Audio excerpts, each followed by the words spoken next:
CG board कक्षा 10वीं के विद्यार्थियों को यहाँ पे मैं बहुपद वाले अध्याय का एक प्रश्न 4 विधि से हल करने के तरीके बताऊंगा और इन्हीं चारों विधि के माध्यम से चारों प्रश्नावली को आप आसानी से हल कर सकते हैं, क्योंकि यही जो 4 विधि है ये आपके बोर्ड एग्जाम में इन्हीं विधियों से ही प्रश्न आएगा, इसके अलावा और कहीं से प्रश्न नहीं आएगा।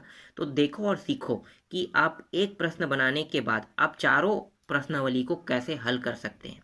तो मैं आपको सिखाता हूँ, ठीक है। एक प्रश्न को मैं 4 विधि से हल करूँगा। तो पहला विधि जो है ये हमारा भागफल विधि है। पहले भागफल विधि को मैं बताता हूँ कि भागफल विधि से कैसे हल किया जाता है। तो ये दोनों क्या है, ये दोनों बहुपद है। तो बहुपद को हम लिख लेते हैं। हम भाग किसे कर रहे हैं, 2x square minus 3x plus 6 को भाग कर रहे हैं। तो यहाँ पे आप लिखो 2x square minus 3x plus 6, हमने इसे लिख लिया। भाग करेंगे, भाग करने का सिंपल ट्रिक होता है, यही ट्रिक है, ठीक है। इसे भाग कर देते हैं। अब भाग किससे कर रहे हैं, x माइनस 2 से कर रहे हैं। तो x माइनस 2 से हम भाग करेंगे। अब आप लोगों को जो कन्फ्यूजन होगा कि ये जो है ये क्या है, ये जो है इसके साथ संख्या ना होके यहाँ पे क्या है, चर राशि लगा हुआ है। तो भाग हो सकता है क्या, आपको तो आता नहीं है भाग करना, तो फिर कैसे करोगे। तो देखो भाग करने का बहुत ही सिंपल इसका एक ट्रिक है कि जब भी आप ऐसे प्रश्नों को भाग दोगे, ठीक है, चाहे इसके जगह एक्स की जगह वाई रहे, चाहे टी रहे, चाहे यू रहे, चाहे बी रहे, कुछ भी रहे एक्स के स्थान पे, आपको भाग सेम इसी ट्रिक से आपको करना है। तो देखो हमें क्या करना है, हमें यहाँ पे इन दोनों के पहला पहला पद को हमें क्या करना है, देखना है कि बराबर है कि नहीं। अगर बराबर नहीं तो उसे हमें बराबर करना है। कैसे बराबर करेंगे, तो मैं क्या करूँगा, यहाँ पे देखो ये एक्स स्क्वायर है, ये एक्स है, तो बराबर नहीं है। तो इसको बराबर करने के लिए यहाँ पे एक एक्स की आवश्यकता होगा। फिर यहाँ पे देखो 2 है, यहाँ पे 2 नहीं है, इसको बराबर करने के लिए क्या होगा, 2 की आवश्यकता होगा। तो इसे हम कैसे करेंगे, तो यहाँ पे देखो मैं आपको साइड में समझाता हूँ, ठीक है। एक्स माइनस 2, यहाँ पे हम पहले इसको लिख लेते हैं एक्स माइनस 2 को। अब हम क्या करेंगे, देखो ये x और ये x दोनों बराबर नहीं है, तो बराबर करने के लिए एक x की आवश्यकता है। तो हम क्या करेंगे, इस पूरे पद के साथ x का गुणा कर देंगे। अब यहाँ पे देखो 2 है, यहाँ पे 2 नहीं है, तो फिर क्या करेंगे, 2 का भी इसके साथ पूरे पद के साथ गुणा कर देंगे। तो गुणा कर देंगे तो यहाँ पे मान कितना आएगा, यहाँ पे मान आ जाएगा 4 ये 2x स्क्वायर हो जाएगा और माइनस 4x हो जाएगा, इतना मान आएगा, ठीक है। यहाँ पे ये मान आ गया। अब इसे यहाँ पे लिख लेते हैं, 2x स्क्वायर माइनस यहाँ पे है 4x। देखो दोनों के पहला पद बराबर हो गया। अब जो यहाँ पे हमने गुणा किया, गुणा करने के बाद जो मान आया वो बराबर हुआ कि नहीं, ये इसे बराबर कर रहा है। तो दोनों बराबर हो गए, मतलब ये गुणा हो गया, ठीक है। पहला पहला पद दोनों का बराबर होना चाहिए जब भी आप भाग दोगे। तो यहाँ पे हमने क्या किया, भाग देके दोनों पद को बराबर कर लिया। अब यहाँ पे जो 2x है इसका क्या क्या यूज है, तो ये जो है ये हमारा भागफल होगा, ठीक है। यहाँ पे हमने लिख दिया भागफल, समझ में आ रहा है, ये भागफल हो गया। अब यहाँ पे चिन्ह लगा देते हैं। तो हमेशा क्या होता है, विपरीत चिन्ह लगता है तो घटाएंगे, तो ये प्लस है तो माइनस, और ये माइनस है तो प्लस हो जाएगा। देखो विपरीत चिन्ह बन गया, ये दोनों प्लस माइनस होके कट गया, ये माइनस में ये प्लस में है, तो क्या होगा, घट जाएगा। तो 4 में 3 घटाओगे कितना बचेगा, x बचेगा। और यहाँ पे क्या है, यहाँ पे है 6, उसको हम उतार लेते हैं। अब फिर से हम देखते हैं, फिर से हमें क्या देखना है, हमें फिर से दोनों के पहला पद को देखना है। तो देखो दोनों के पहला पद देखो, यहाँ पे x है, यहाँ पे x है, दोनों बराबर है। कोई चीज़ यहाँ पे कमी है क्या, नहीं है, कुछ भी कमी नहीं है। तो ये कितने बार जाएगा, एक बार, सिंपल सी बात है। मतलब इसके साथ 1 का गुणा होगा, तो उसको भी हम गुणा कर देते हैं। तो ये हो गया x माइनस 2, यहाँ पे किसी का गुणा नहीं हो रहा है, मतलब 1 का गुणा हो रहा है। तो 1 का गुणा करेंगे तो मान क्या आएगा, x माइनस 2 का x माइनस 2 ही आएगा। तो यहाँ पे हम लिख लेते हैं x माइनस 2। फिर से घटा देते हैं तो क्या होगा, चिन्ह परिवर्तन हो जाएगा, ये प्लस है तो माइनस और माइनस प्लस हो गया।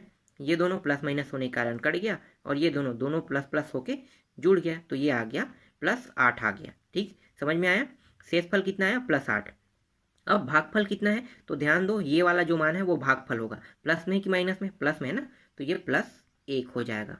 ये इसका क्या निकला, भागफल निकला। समझ में आ गया।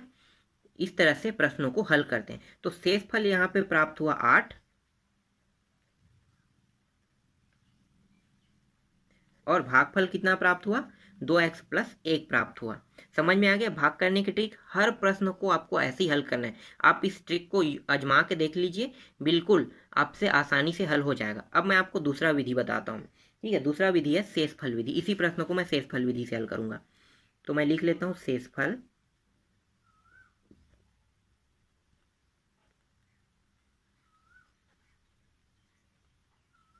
शेषफल विधि।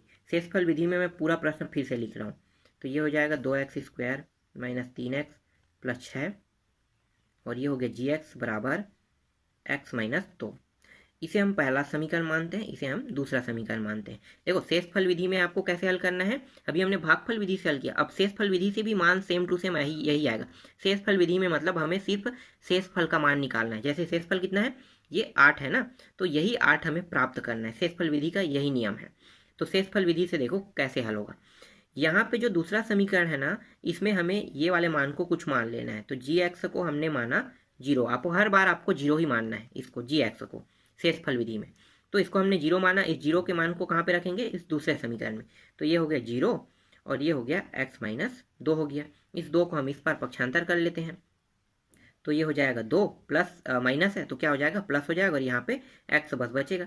तो x का मान कितना आ गया, x का मान यहाँ पे प्राप्त हो गया 2 प्राप्त हो गया। समझ में आया, x का मान कितना प्राप्त हुआ 2। अब इस 2 को हम कहाँ पे रखेंगे, ये जो पहला समीकरण है ना इसमें रखेंगे। तो समीकरण 1 में रख दो। तो समीकरण 1 में रखेंगे तो यहाँ पे p है, उसके बाद x था तो क्या हो गया p2 हो जाएगा।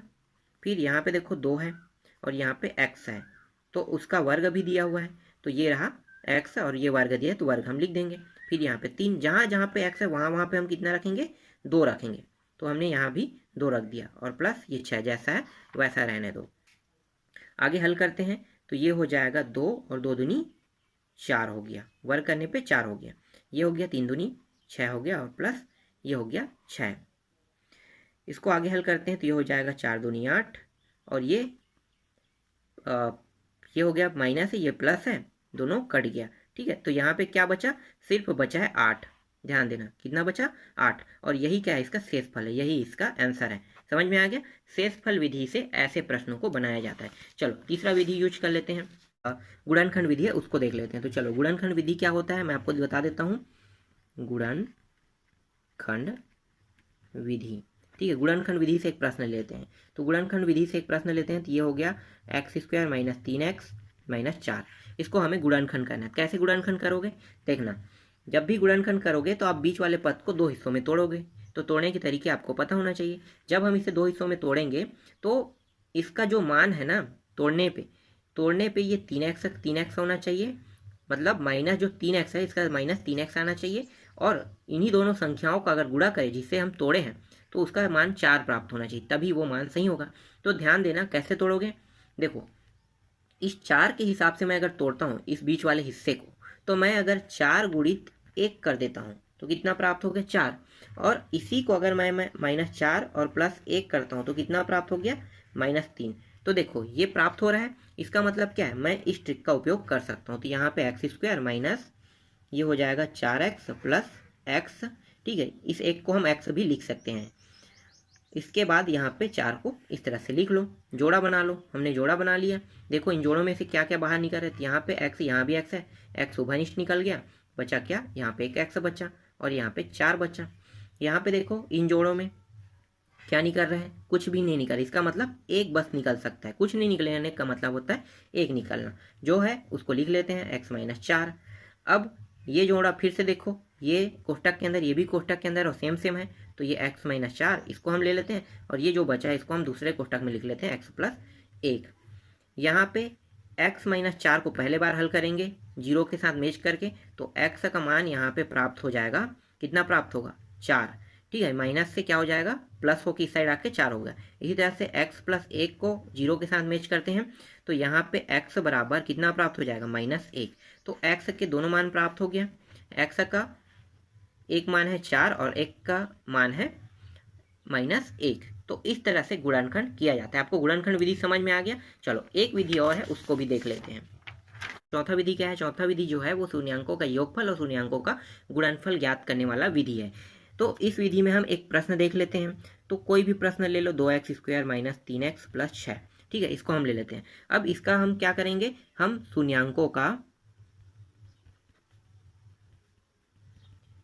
योगफल निकालेंगे और शून्यांकों का क्या निकालेंगे, शून्यांकों का गुणनफल। कैसे ज्ञात करते हैं, तो देखो इसके लिए आपको सूत्र भी चाहिए ना। तो इसका जो सूत्र होता है वो होता है माइनस बी अपान ए होता है और इसका सूत्र है सी अपान ए। ये सूत्र आपको याद रखना है, इसी सूत्र से ये हल होगा। अगर शून्यांकों का योगफल कहेगा तो आपको माइनस बी अपान ए लगाना है, और अगर शून्यांकों का गुणनफल कहेगा तो आपको सी अपान ए लगाना है। ठीक है, दोनों हम निकाल लेते हैं। तो इसको निकालने के तरीके क्या है, देखो इसे हम कैसे निकालेंगे। तो यहाँ पे जो मान है ये जो होता है ये ए से ए के साथ बराबर होता है, तो ए बराबर 2 हो गया। ये जो मान है ये बी के साथ बराबर होगा, तो बी बराबर कितना है -3, और सी का मान कितना है, सी का मान ये 6 है।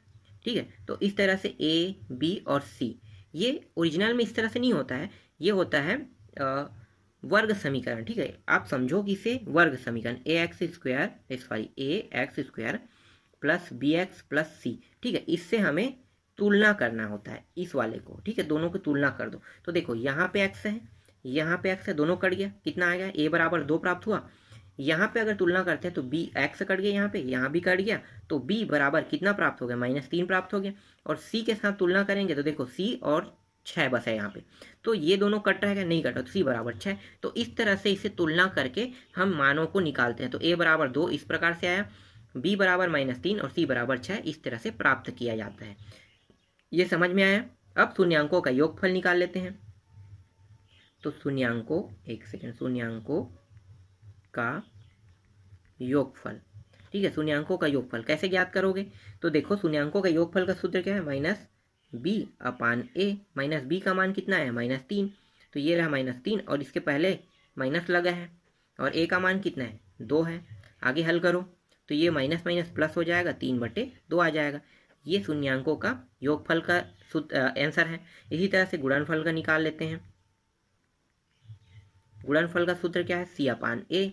सी का मान कितना है, 6 है, और ए का मान कितना है, 2 है, तो इसका मान कितना आ गया, 3/2 आ गया। ये इसका आंसर है। ठीक है, तो शून्यांकों का योगफल और गुणनफल का मान ये आ गया।